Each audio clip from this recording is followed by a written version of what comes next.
Vous êtes bien à Montréal? Vous êtes bien marché à Montréal, venir dans le centre-ville? Vous vous sentez chez vous? Je me sens tout à fait chez moi, ici à Montréal, et vraiment ici au centre-ville. J'ai toujours été une fille du centre-ville. J'ai grandi au centre-ville. À l'âge de 10 ans, je prenais le métro. Moi, mes sœurs, mes frères, on allait magasiner. À l'époque, c'était Morgan's, hein? Et Eaton, tout ça, là. Alors, je suis vraiment chez moi, ici. Et quand je me retrouve ici, je suis heureuse. Et je rencontre, vous connaissez l'histoire, si vous êtes au coin de la rue Peel et Sainte-Catherine, à toutes, je ne sais pas, 10 minutes, vous rencontrez quelqu'un que vous connaissez. C'est tout à fait mon vécu ici à Montréal. Je rencontre constamment des gens que je connais. Et le centre-ville, il a changé en mieux pour vous? Il est à peu près pareil? Vous savez, c'est intéressant que vous dites ça. Pour moi, parce que oui, physiquement, Montréal change, mais le tissu social, le beat de Montréal n'a pas changé. Et je me rappelle, moi, mon père, il est venu des États-Unis il y a très, très, très longtemps. Il n'est plus vivant, là, mais j'ai l'impression que le beat de Montréal était même à cette époque, pareil, hein, faisait vibrer le cœur des Montréalais qui habitent ici. Donc, moi, je suis plus peut-être sensible aux interactions humaines. Le physique, je le vois, je l'apprécie. J'aime ça que ça soit beau. J'aime beaucoup ce qu'on a fait au Vieux-Montréal. Mais c'est autre chose que je vis quand je suis ici. Et c'est quoi? Quand vous dites le beat, c'est quoi? Le beat, c'est des gens qui viennent de partout. C'est les langues qu'on entend. C'est un milieu qui est décontracté, mais en même temps énergique. Beaucoup d'énergie. Le fait que vous étiez une jeune anglophone ici, pour vous, c'est tout à fait naturel. Ça fait, parce que vous me parlez du centre-ville avec beaucoup d'émotions. Pour vous, c'est un endroit où vous étiez beaucoup en contact avec les francophones ou à l'époque? Moi, parce que j'ai grandi en français, évidemment, à Marie-de-France. Alors, mes meilleurs amis étaient francophones, toujours.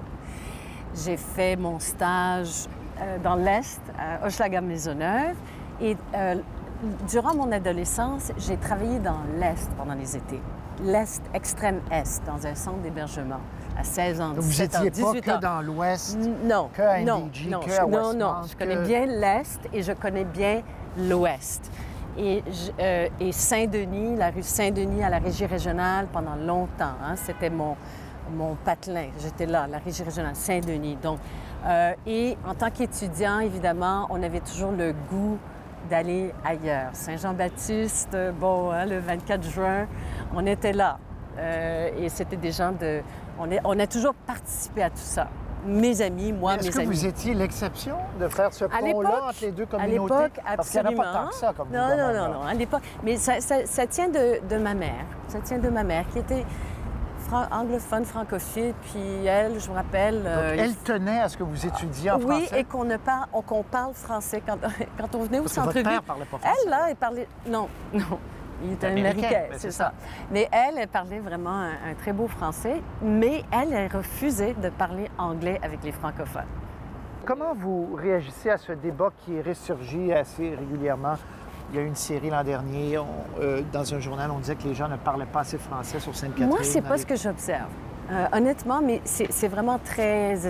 C'est des observations personnelles. Puis bon, ici, 8 ans, c'est le centre financier business de Montréal. Il y a beaucoup de gens qui viennent de partout, qui travaillent ici, à la Place Sainte-Marie. Et mon test, c'est un peu quand on va au Vanout, puis on va aller chercher un café, puis c'est des immigrants qui sont souvent, ou whatever, derrière le comptoir. Ils parlent français. Et généralement, ils ne parlent pas tellement l'anglais. l'anglais. Plus que quand vous étiez petite, en fait. Oui, et alors que lorsque j'étais jeune, on avait tendance à parler en anglais à quelqu'un qui semblait venir d'ailleurs, parce qu'on pensait que l'anglais, c'était plus sa deuxième langue. Maintenant, c'est l'inverse. On va toujours adresser la parole en français. Et moi, c'est juste mon expérience. On a l'impression... Moi, j'ai l'impression qu'ils sont plus francophones qu'anglophones. Vos enfants sont à McGill. Bien, il y en a soit à McGill ou il y en a une en architecture à Carleton. J'ai dit, là, tu reviens cet été, puis tu vas travailler, tu vas essayer de trouver quelque chose dans l'Est de Montréal où tu ne pourras pas parler anglais. Elle le sait, puis parce que c'est facile hein, de perdre, même si elle est très, très bilingue. Vous êtes consciente de ça, de cette possibilité de perdre, justement, la oui, langue? on voit les joueurs de hockey, les francophones, quand ils vont vivre aux États-Unis. Moi, je suis toujours assez... Puis elle pourrait tomber comment dire? amoureuse d'un Américain, faire l'inverse de votre père, puis aller s'installer là-bas. Mais c'est possible, mais ils sont trop en amour avec moi. Ils sont tellement fiers d'être Montréalais. Les vélos, tu trouves que c'est Oui. une bonne idée? Excellente idée, Hein? excellente idée. Excellent, oui, c'est fun. Ça marche pas bien, ils sont tous là. C'est pas un bon signe pour le maire, ça? Ils sont en train de manger, les gens. Hein? C'est ça.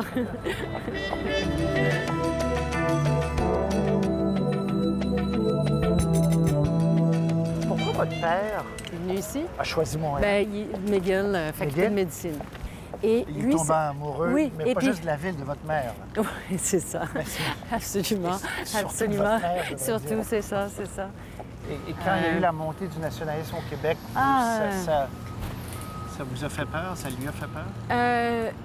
Pas peur dans le sens qu'il sentait qu'il y aurait un risque de perte de droits, mais il avait choisi le Canada. Hein. Je pense que pour eux aussi, ils comprenaient d'où ça venait.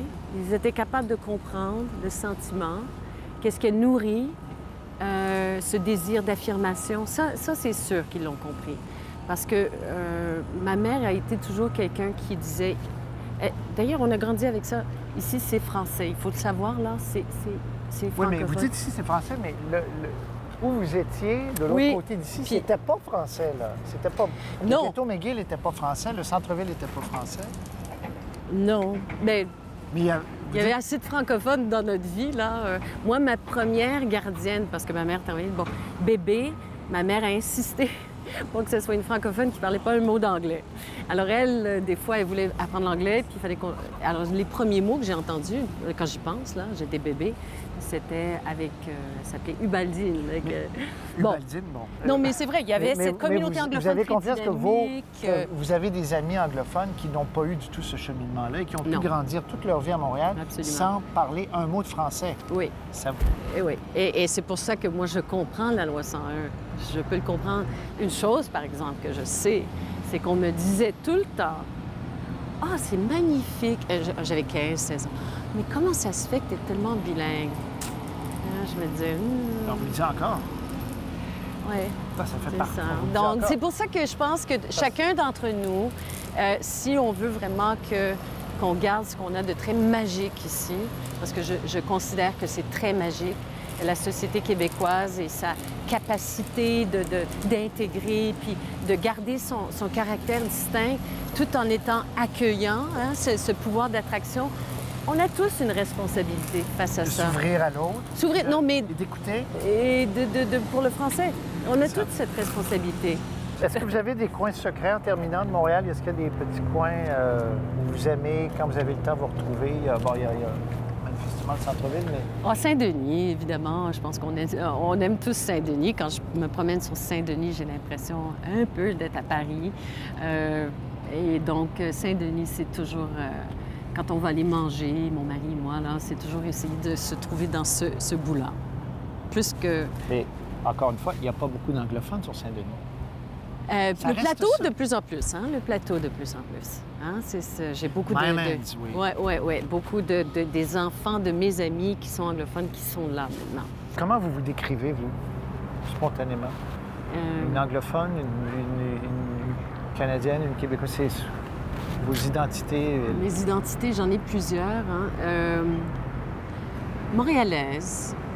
Montréalaise. Je pense que Montréalaise, ça dit tout. Moi, Parce si qu'on j'étais le travaille premier là-dessus. ministre, en tout cas, je vous nommerais responsable de la région de Montréal. Je trouve que vous... Oui, mais je suis... Oui, mais je suis... D'accord. La justice, je suis très heureuse. Je suis vraiment heureuse de la Ouais. justice. Oui, On vous voit pas beaucoup. mais c'est bien. C'est bien? Il faut qu'une ministre de la Justice, évidemment, beaucoup, c'est parce qu'on ne peut pas parler des causes, mais je vous dis, j'ai beaucoup de projets de loi. Donc, vous ne regrettez pas d'avoir fait le saut, hein? Vous êtes bien? Non, je suis tellement heureuse. Je vous remercie beaucoup.